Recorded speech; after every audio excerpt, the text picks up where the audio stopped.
नमस्कार. शासन चार यूट्यूब चॅनलवर आपलं सर्वांचं खूप खूप स्वागत आहे. तर आताची सर्वात महत्त्वाची ब्रेकिंग न्यूज म्हणजे राज्य सरकारी कर्मचारी संदर्भात आताच्या घडीची मोठी बातमी. त्या संदर्भात एपिसोडच्या माध्यमातून संपूर्ण अपडेट सावधपणे वाचायला सुरू करूया.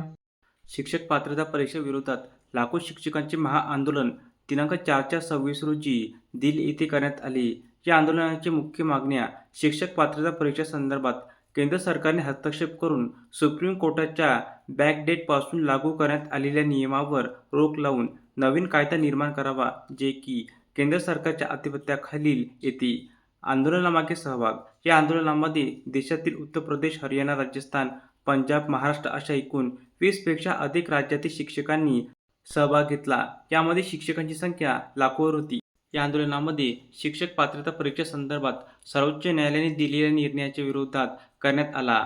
तसेच 2011 पूर्वी नियुक्त शिक्षकांना शिक्षक पात्रता परीक्षा अनिवार्य करण्यात विरोध दर्शविण्यात आला आहे, ज्यामुळे देशातील तब्बल 20 लाख शिक्षकांच्या नोकऱ्या संकटात आल्या आहे.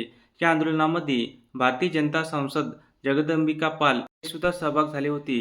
यावेळी आंदोलनकर्ते शिक्षकांना मोठा दिलासा मिळाला. धन्यवाद.